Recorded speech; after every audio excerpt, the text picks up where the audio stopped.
Recibí la comisión oficial del Ministerio de Obras Públicas el 3 de julio de 1887, en las oficinas de Madrid. Mi tarea era simple, o al menos eso creía entonces: realizar una inspección ordinaria de las operaciones en la mina de plata San Cristóbal, ubicada en las montañas de Almería, y redactar un informe sobre la viabilidad de ampliar las labores de extracción. Llevaba 23 años como ingeniero de minas. Había supervisado excavaciones en Asturias, en los campos de carbón de Gales, incluso en las profundidades del Perú. Sabía reconocer un depósito valioso, sabía medir riesgos geológicos, sabía qué preguntarle a los encargados de una operación minera para determinar si la empresa valía la inversión de capital que se proponía. Lo que no sabía era que algunos interrogantes no tienen respuesta segura, y que a veces el silencio de los hombres que conocen una mina es más revelador que sus palabras. Llegué a San Cristóbal un viernes por la tarde, después de casi 30 horas de viaje desde Madrid. El pueblo era pequeño, apenas 200 habitantes según las estimaciones del alcalde. La mina había estado en operación durante 230 años, desde que los españoles descubrieron los filones de plata en 1657. Era una operación modesta comparada con las grandes minas de América, pero rentable, estable. El administrador de la concesión era un hombre llamado Aurelio Navarro, 52 años, cuyas manos mostraban el callo y la decoloración de alguien que alguna vez trabajó bajo tierra, pero que hacía años había ascendido a tareas administrativas. Navarro me recibió con profesionalismo correcto, con la clase de cortesía que adoptan los hombres cuando reciben la visita de un inspector enviado por la capital. Pasamos la primera jornada examinando los registros. Los números eran satisfactorios: 32 toneladas de mineral extraído en el último trimestre, 14 mineros trabajando en 2 turnos, ningún accidente reportado desde febrero de 1885, cuando un derrumbe menor hirió levemente a 2 operarios. Las anotaciones eran meticulosas. La letra de Navarro era clara y disciplinada. Todo parecía perfecto. Demasiado perfecto, pensé con la intuición que solo adquieren quienes han pasado años dentro de la tierra, donde lo perfecto casi nunca existe. El sábado por la mañana entré en la mina por primera vez. La boca del túnel principal estaba orientada hacia el este, lo que permitía que el primer rayo de sol atravesara los pilares de madera durante unos minutos después del amanecer. El aire que emergía de las entrañas de la montaña era frío, metálico, con ese aroma inconfundible a roca mojada y tierra remota que solo conocen quienes descienden. Llevaba mi lámpara de parafina bien provista, mis herramientas de medición, mi cuaderno de cuero para tomar notas. Navarro me acompañaba, junto con Jesús Maldonado, el capataz encargado de la operación diaria. Los primeros 200 metros fueron rutinarios. El túnel principal descendía con una pendiente controlada, reforzado cada 5 metros con pilares de encina. Los muros mostraban los signos ordinarios de una excavación bien mantenida: marcas de pico, vetas de mineral visibles, depósitos de agua en los puntos bajos donde el drenaje era insuficiente.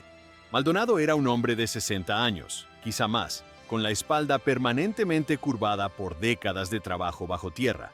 Caminaba delante de mí, su lámpara oscilando, iluminando las secciones que yo necesitaba examinar. Fue cuando llegamos a la sección sur, la que los hombres llamaban la Galería Nueva, donde comencé a notar algo anómalo.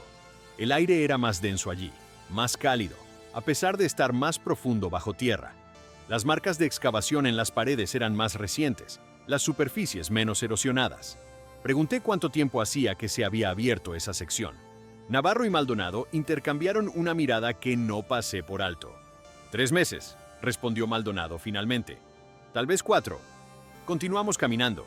Las paredes de la Galería Nueva mostraban un trabajo cuidadoso, pero había algo en la disposición de los pilares que sugería que habían sido colocados con prisa, o bajo circunstancias que exigían refuerzos adicionales. Conté 14 pilares en 300 metros, cuando la práctica estándar hubiera demandado 11, quizá 12. Señalé esto en mi cuaderno. Maldonado vio que escribía y preguntó si algo no estaba bien. Le dije que solo estaba observando, documentando variaciones respecto al protocolo esperado. En el extremo de la Galería Nueva, el túnel se terminaba abruptamente. No había un colapso, no había una pared de roca que hubiera detenido naturalmente la excavación. Era como si los mineros hubieran abandonado el trabajo de repente. Había pilas de escombros sin clasificar, herramientas dispersas. Una carretilla yacía en el suelo, volcada. Le pregunté a Maldonado por qué se había detenido la excavación en ese punto. Él tardó un tiempo en responder. Llegamos a un punto donde el mineral se volvió irregular, dijo. Decidimos abrir otra sección en lugar de continuar profundizando allí. Era una respuesta que carecía de veracidad. Un ingeniero reconoce el sonido de una mentira, especialmente cuando sale de un hombre que no está acostumbrado a mentir. Decidí no presionar el asunto en ese momento. En su lugar, solicité que Maldonado me llevara de regreso a la superficie para que pudiera entrevistar a algunos de los mineros trabajando en los turnos actuales. Navarro asintió, pero noté que su mandíbula se tensionó ligeramente. Aquella tarde entré en la cantina donde se reunían los obreros. Era un edificio de piedra sin ventanas, con una chimenea que humeaba más de lo que parecía necesario. Había 8 hombres adentro, todos mineros de la operación diaria. Ordené bebidas para todos, un gesto que cualquier visitante de autoridad sabe que disuelve un poco de la frialdad que los trabajadores mantienen frente a los funcionarios. Los hombres se relajaron gradualmente. Uno de ellos, un individuo de 35 años aproximadamente, llamado Vicente Serrano, fue el primero en hablar. ¿Quieren saber qué pasa en la Galería Nueva?, preguntó directamente. Sus compañeros lo miraron con una expresión que solo puedo describir como miedo contenido. Le pedí que explicara a qué se refería. Serrano miró alrededor, como si calibrara cuánto podía decir. Hace 4 meses, comenzó. Empezamos a trabajar en esa zona. Los primeros días fueron normales, pero entonces, durante el tercer turno, 2 hombres no salieron cuando se suena el silbato de fin de jornada. El silencio en la cantina se volvió total. Pregunté qué había pasado con esos 2 hombres. Salieron, respondió Serrano, pero no de la manera que salimos normalmente. Los encontraron en la entrada principal, al pie del túnel. No heridos, no exactamente, solo confundidos. No recordaban haber salido de la mina, no recordaban los últimos 2 turnos de trabajo. Uno de los otros mineros, un hombre más viejo llamado Francisco, interrumpió. «Esos son supersticiones», dijo, aunque su tono sugería que él mismo no creía completamente lo que decía. Las minas juegan trucos a la mente. El aire, la presión, la oscuridad. Los hombres olvidan. Pero Serrano continuó. Eso es lo que le dijeron a Navarro también, pero una semana después pasó de nuevo. Esta vez fue Andrés Moreno y el joven Pacheco. Ambos desaparecieron durante sus labores en la Galería Nueva. Los encontraron al día siguiente, a primera hora de la mañana, durmiendo profundamente cerca de la boca de la mina. Cuando despertaron, dijeron que acababa de terminar su turno. Dijeron que no entendían por qué estaban afuera, por qué era de día, por qué sus bolsas de comida estaban vacías. Pasaron casi 30 horas trabajando sin recordarlo, sin sentir hambre, sin cansancio. Pregunté si se había reportado esto a las autoridades mineras. Francisco sacudió la cabeza. Navarro prefirió que no se dijera nada. Dijo que causaría pánico, que contraría la producción, que los dueños de la mina en Madrid retiraría el apoyo si parecía que había problemas con la seguridad. Serrano añadió que después de eso habían intentado establecer nuevas reglas para la Galería Nueva. Los hombres nunca trabajarían solos, siempre había un compañero. Se reforzó el sistema de silbatos para mantenerse en contacto sonoro. Se aumentó la frecuencia de las inspecciones cada turno. ¿Hubo más incidentes?, pregunté. Los mineros se miraron entre sí. Francisco fue quien respondió. Sí, pero cambiaron de naturaleza. Los hombres empezaron a reportar sensaciones, presencia, como si algo estuviera observando desde más profundo en el túnel, como si algo se moviera en la oscuridad más allá de donde llega la luz de nuestras lámparas. Los hombres que trabajaban en la Galería Nueva desarrollaban dolores de cabeza terribles. Algunos reportaron pesadillas, pero no de cosas normales, de cosas que no podían describir, de profundidad, de descenso sin fin. Continué haciendo preguntas durante la siguiente hora. Serrano y Francisco proporcionaban detalles fragmentarios que pintaban un cuadro confuso pero perturbador. Había habido un total de 5 desapariciones de tiempo, como las llamaban. 3 hombres habían abandonado el trabajo en la mina permanentemente, algo extraordinario en un área donde el empleo era escaso. 2 mineros habían sufrido accidentes leves que Francisco describió como accidentes que parecían intencionados, aunque se negó a explicar qué significaba eso exactamente. Y había algo más, algo que Serrano dudaba en comunicar. El pozo, dijo finalmente. Hay un pozo en la Galería Nueva que no estaba en los planos originales, o tal vez fue siempre, pero los excavadores anteriores nunca lo documentaron. Pedí que me mostraran esos planos cuando regresara a la mina. Los hombres hicieron promesas vagas de hacerlo, pero era evidente que el tema les causaba una ansiedad considerable. Terminé la conversación poco después. Esa noche, en mi habitación del pequeño hotel del pueblo, revisé todos los documentos de la mina que Navarro me había proporcionado. Los planos databan de 1657 a 1850. No había registros posteriores a esa fecha. Cuando pregunté al respecto al día siguiente, Navarro explicó que los planos más antiguos eran generalmente suficientes, que la operación no se había expandido significativamente desde entonces, que no había habido cambios estructurales mayores. Era una respuesta que no respondía a mi pregunta. El lunes por la mañana, insistí en realizar una inspección más profunda de la galería nueva. Esta vez, le pedí a Maldonado que me llevara directamente al sitio del pozo que los mineros habían mencionado. Su expresión cambió visiblemente. «No es prudente», dijo. «El pozo no forma parte de la operación oficial». Entonces, respondí, «Es exactamente lo que necesito ver». Descendimos con una escolta de 2 mineros, ambos hombres de confianza de Maldonado. El descenso hacia la galería nueva parecía más largo que la primera vez, aunque sé que esto es una ilusión que produce el miedo. Cuando alcanzamos la zona de trabajo, el aire era definitivamente más cálido, más denso, casi opresivo. Las lámparas producían menos luz, o eso parecía. El efecto podría haber sido psicológico, pero dudo que cualquiera de nosotros fuera completamente inmune a la sugestión en ese momento. Maldonado nos guió hacia una sección de la galería que yo no había visitado durante mi primera inspección. Allí, rodeado por un marco de madera que parecía tener varios años de antigüedad, estaba el pozo. Era más pequeño de lo que esperaba, no más de 2 metros de diámetro.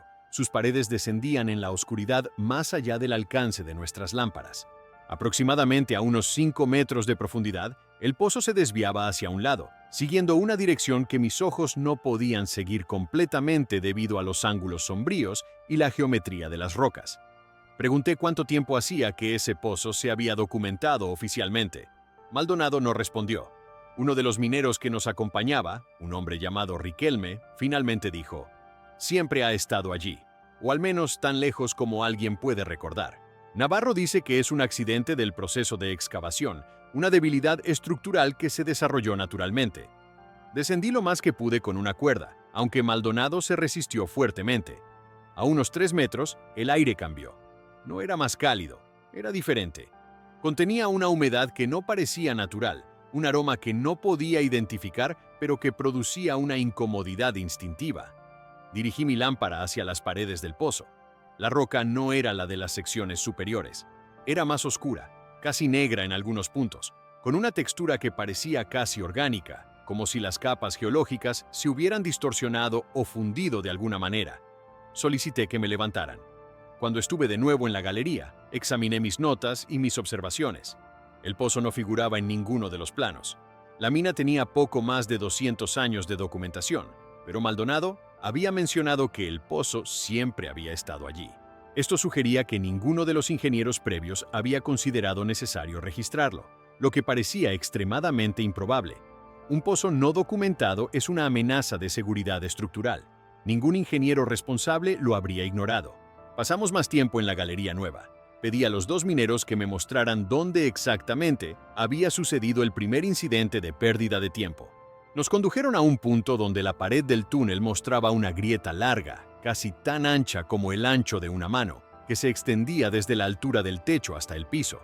La grieta parecía ser el resultado de presión subterránea, una debilidad que se había desarrollado con el tiempo, pero había algo diferente en ella. Las paredes de la grieta estaban lisas, casi pulidas, como si algo hubiera pasado frecuentemente a través de ella, erosionando los bordes de la roca con un movimiento repetido y regular. Examiné la grieta de cerca.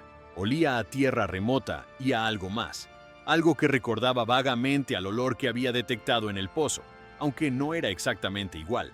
Pregunté si la grieta había sido sellada en algún momento. Riquelme respondió que se había intentado, hace aproximadamente 2 meses, pero el sellado no duraba. La grieta se reabre dentro de unos días. Los materiales de sellado salían inexplicablemente expulsados, dispersados en el piso sin que hubiera evidencia de quién o qué los hubiera removido. A esta altura, mis conclusiones profesionales y mis instintos personales comenzaban a divergir.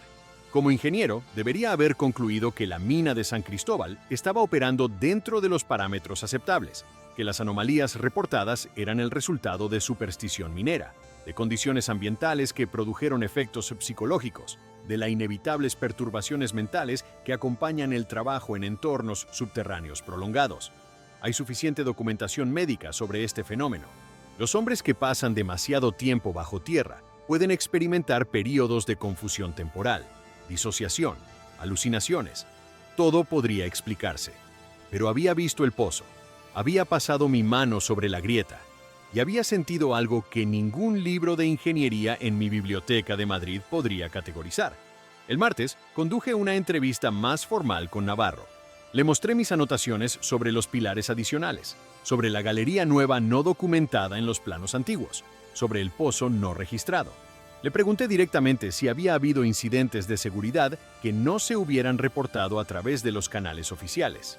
Navarro guardó silencio durante un largo tiempo. Luego, con una quietud que denotaba la derrota de alguien que ha mantenido un secreto durante demasiado tiempo, comenzó a hablar. El primer incidente había ocurrido 3 años atrás, no 4 meses. Pero no fue una pérdida de tiempo.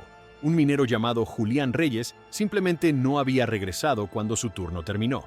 Lo encontraron a la mañana siguiente en la entrada de la mina, descalzo, con laceraciones menores en los pies.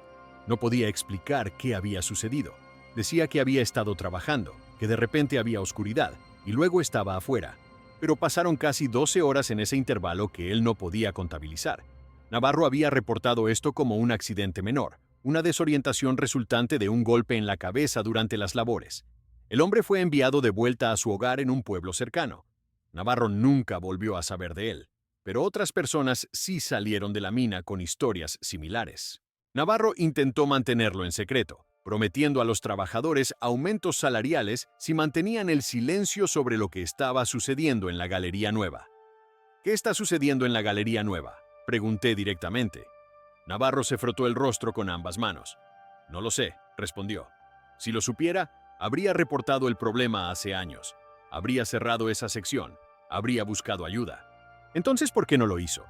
Porque, dijo Navarro lentamente, la plata sigue saliendo. La extracción nunca ha sido más abundante. Los números no mentían cuando usted revisó los registros. Estamos produciendo más con menos hombres, menos recursos. La rentabilidad ha aumentado un 30% en los últimos 2 años. Esto era el verdadero motivo, por supuesto. La mina era más productiva. El costo de esa productividad aumentada era desconocido, no cuantificable, imposible de reportar sin parecer un iluso. Navarro prefería el dinero a las explicaciones. Pasé las siguientes 2 jornadas realizando mediciones adicionales.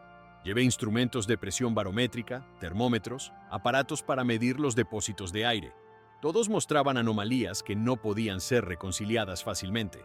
La presión de aire en la Galería Nueva era anormalmente baja para esa profundidad, lo que sugería una cavidad mucho más grande en algún lugar debajo de nuestras operaciones. La temperatura era más cálida de lo que la geología subterránea local debería permitir. Había depósitos de una sustancia mineral que no podía identificar en mis muestras, algo que no coincidía con ningún depósito conocido. El jueves por la mañana reuní a Navarro, Maldonado y a los encargados administrativos. Les informé que, según mis inspecciones, la mina de San Cristóbal no era segura para operación extendida, que había anomalías geológicas significativas que requerían investigación adicional, que recomendaba, en el informe oficial que enviaría a Madrid, que se suspendiese la operación de la Galería Nueva hasta que se pudiera garantizar la estabilidad estructural completa, que se debería sellar la sección por completo, incluido el pozo, y que se debería contratar a geólogos especializados para determinar qué había bajo la mina que estaba causando estas condiciones anormales. Navarro escuchó esto sin reaccionar visiblemente. Cuando terminé, dijo simplemente, «Eso destruiría la operación, ingeniero. Los dueños nunca aceptarán eso». «Los dueños», respondí, «preferirán una mina cerrada a una cuyos trabajadores desaparecen sin explicación». «Los trabajadores aceptan los riesgos», dijo Navarro. «Es el precio de sus salarios». No respondí a eso. Sé mejor que argumentar con un hombre cuya mente ya ha sido decidida por la codicia. Pasé el viernes organizando mis notas y preparando mi informe formal. Redacté todo con cuidado profesional, sin permitir que la incertidumbre o la especulación entrara en el documento. Describí las anomalías geológicas en términos precisos. Detallé los incidentes de pérdida temporal documentados. Recomendé investigación adicional y cierre temporal. Selé el informe y lo envié a Madrid mediante correo de diligencia. Mientras esperaba a que me prepararan mi transporte para partir, Maldonado vino a verme. Me pidió un momento en privado. Caminamos fuera del pueblo, hacia las colinas rocosas que rodeaban la mina. Allí, sin que nadie nos observara, Maldonado me dijo algo que no incluí en mi informe oficial. Hace una semana, comenzó, bajé a la Galería Nueva durante el turno nocturno. Quería verificar algunos de los sellos de drenaje. Estaba solo, excepto por mi compañero de turno, quien estaba en otra sección. Y vi algo. Esperé a que continuara. Maldonado parecía estar tratando de encontrar palabras que encajaran para lo que había presenciado. Vi a alguien trabajando en el pozo, o algo con la forma de alguien, pero la luz no se reflejaba correctamente. Era como si absorbiera la luz, y se estaba moviendo, incorrectamente. Demasiadas articulaciones, demasiados ángulos. No era un hombre, no era nada que reconociera. Cuando dirigí mi lámpara hacia él, desapareció. No huyó. Simplemente dejó de estar allí, como si se hubiera retirado hacia un ángulo del espacio que mis ojos no podían seguir. Pregunté a Maldonado por qué no había reportado esto. Él sacudió la cabeza lentamente. ¿A quién se lo reporto? ¿A Navarro para que lo oculte? ¿A las autoridades en Madrid, sabiendo que serían desacreditado, considerado un hombre mentalmente inestable? Usted es un ingeniero respetado. Cuando envíe su informe, las autoridades escucharán. Pero mire alrededor, ingeniero.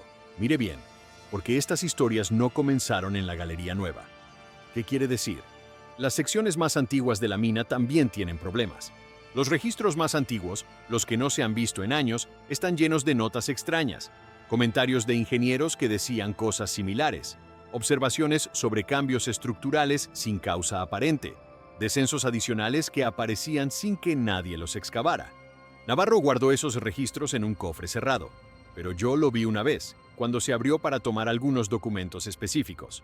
Los planos dibujaban una red mucho más compleja que la que aparece en los mapas actuales, como si la mina fuera mucho más grande de lo que cualquiera reconoce oficialmente.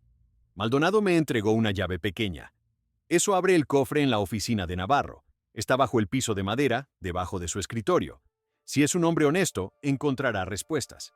O al menos encontrará preguntas que alguien ha formulado durante más de 200 años sin nunca llegar a conclusiones. Regresé al pueblo y, durante la noche, mientras Navarro dormía en su residencia, entré en su oficina con la llave de Maldonado. El cofre estaba donde le habían dicho. Adentro encontré documentos que se remontaban a 1720. Todos eran registros de ingenieros, observaciones técnicas, reportes que nunca habían sido enviados a la capital. Todos describían fenómenos similares, cambios estructurales inexplicados, áreas de la mina que parecían más grandes de lo que debería ser posible. Secciones que fueron marcadas como selladas, pero que reaparecieron años después, como si el sellado nunca hubiera ocurrido. Y siempre, una mina que producía más plata cada año, constantemente, sin variación, sin ciclos naturales de abundancia y escasez que caracterizaban todas las otras operaciones mineras. Un documento de 1845 contenía un diagrama geológico que mostró la extensión conocida de la mina. Era diferente del que aparecía en cualquier plano posterior. Era mucho más grande, ramificándose en direcciones que no correspondían a la geología normal de la región. Y una nota al margen, escrita en una letra temblorosa, decía: «Algo está excavando desde adentro. No es natural. Esto debe reportarse». Pero había sido reportado, y cada informe había sido ignorado. Cada advertencia había sido sofocada, porque la mina seguía siendo rentable. Porque en un mundo donde los números son las únicas verdades que importan, una mina que produce constantemente es una mina que debe preservarse, sin importar el costo.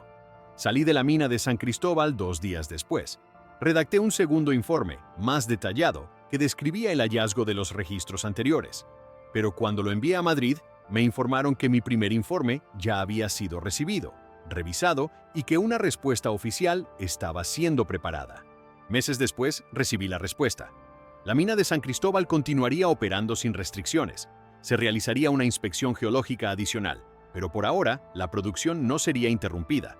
Se presumía que las anomalías reportadas podían ser explicadas por fenómenos geológicos naturales o por la imaginación de trabajadores que pasaban demasiado tiempo bajo tierra. Mi recomendación de cierre fue rechazada. He abandonado mi carrera como ingeniero de minas. No he regresado a una excavación desde que abandoné San Cristóbal hace 38 años. Vivo en Valencia, lejos de las montañas, lejos de la tierra que respira. Navarro murió en 1902, según supe a través de correspondencia periódica.